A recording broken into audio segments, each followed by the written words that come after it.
what is one of the worst decisions that you've made for your music career? I think this has kind of loomed throughout many other decisions. So if we were to break it down like this would probably be at the very root of and manifesting in multiple different decisions throughout my career. So I've been producing music for almost 24 years as a living, professionally. I've been working with some of today's biggest artists, Justin Timberlake, Kygo, Gwen Stefani, Sia, and it's been nothing short of a blessing. But I think the reoccurring thing that has happened, especially at the very beginning, and I started off producing in my bedroom, just like a lot of people watching this. I started off with just a passion for music, loved it, and I knew that passion drove me to want to create my own music and share that music with the rest of the world. In that, I struggled with a lot of like identity crisis, right? Like, who am I? And so I'm going to get to answer that. And at the early stages of my career, of just making music, sharing it with people, I think the decision that kept echoing throughout all other decisions was placing my identity in my music. What do I mean by that? Well, I mean that at the very foundation, my self-worth and my value was based on my performance. And the way it would manifest would mean that I would take personally all the rejection that came from pursuing a career in music. So when somebody didn't like something I made, it cut deep. And when somebody wouldn't get my song placed on a project, it was a rejection of who I was. And so that ultimately was at the very root of a lot of other decisions. And so being afraid of having people reject me, being afraid of what people might say, I wouldn't share music, or I wouldn't make I wouldn't make that connection with that person. I would be afraid of like, well, what if they don't like my music? What if they say I'm not good enough? So you can see that rooted issue, the very root of like having my identity in my music, was the root cause of a lot of things that ended up kind of just not necessarily like, yeah, it wouldn't harm me, but it really just, I would say, shied me away from opportunities that I probably would have, thrived in much more. But hey, I'm ultimately very grateful for where I landed, grateful to be where the careers led me. Still had plenty of opportunities to just connect with some amazing people in the industry and do what I've been so passionate about doing with my music. So ultimately, it has led me to here, and even starting my own business with Beat Academy to help others pursue their passion for producing music. So just to wrap this all up, the worst decision I've made, I know there's plenty of bad decisions I've made. There's contracts I should have never signed. There are things I said in a studio session I should have never said. Stupid, idiotic things like that.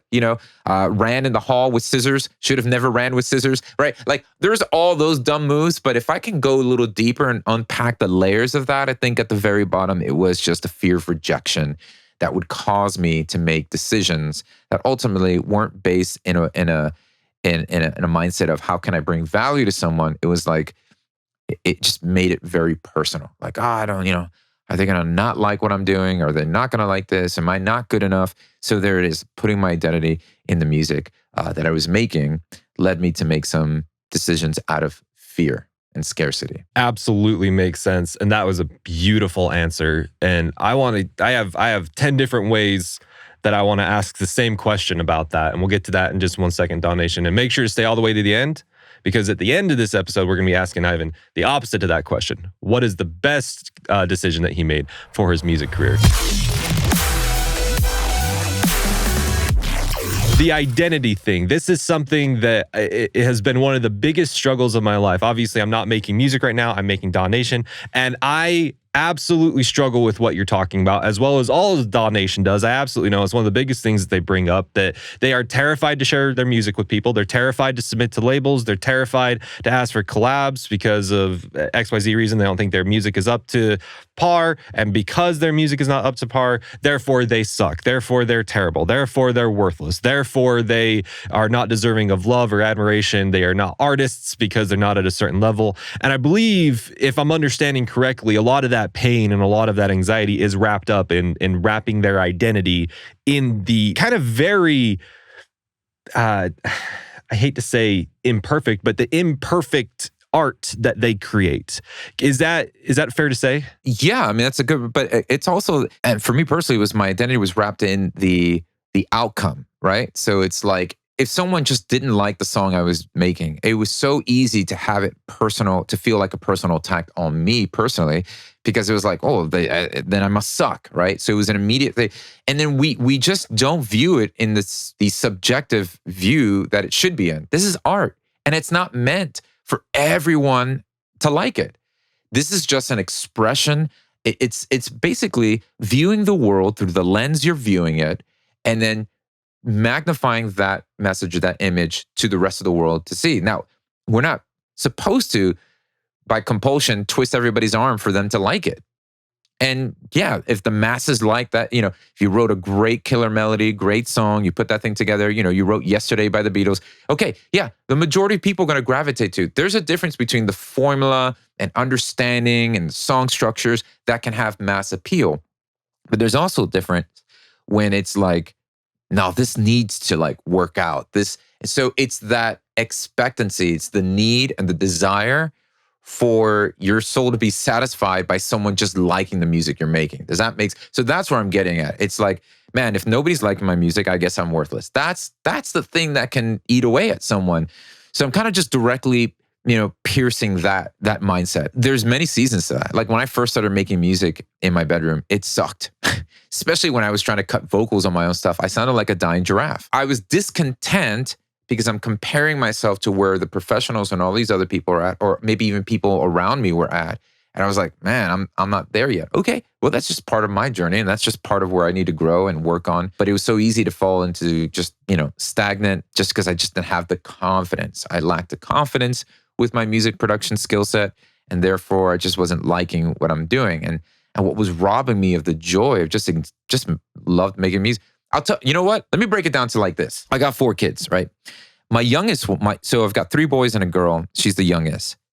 And I'll tell you, this is kind of like this notion that I tell a lot of my mentees in my mentorship group, this childlike faith. My young kid, like my youngest son, when he was about 6 or 7, he would just make beats or draw on something, and he could care less of like the product itself, but the joy of making it. That's why he would run up to me, is like, Dad, look at this thing I made. Look at this thing I made. I was like, oh, that's awesome. So there's this childlike faith to the joy of just making the thing, making the art, making the beat, right? So my son would make, because I'll have Ableton on my computer at home. Of course, I got to raise my kids right? So I've got them on Ableton. I've got a little, launch pad, and they can kind of trigger loops and have fun with it. But he's not worried about like, hey, is the mix all right? Is there enough compression on the mix bus? He's not worried about that. He's like, Dad, look at what I made. And there was a joy in the making of it. And I think I've robbed myself of the joy of the making so many times because I'm putting so much pressure on the outcome. So putting all that pressure, that immense pressure on the outcome, I'm robbing the joy of the process. And here's this little kid who can care less about like if there's 12 streams or 12,000 streams. He's just like, man, look, isn't this cool? I made this.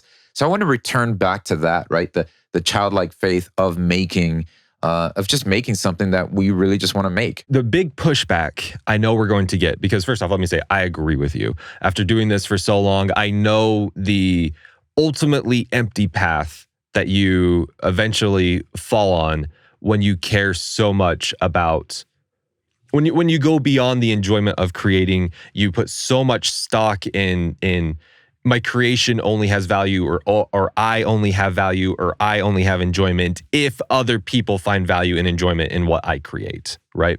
So I know that's ultimately dead works. That's ultimately, that's not going to provide anything fulfilling in the end. And I know the biggest pushback that we're going to get with this idea is, but wait, that's where a lot of my enjoyment comes from, is by, if I create in a vacuum, that's only like a portion of the enjoyment.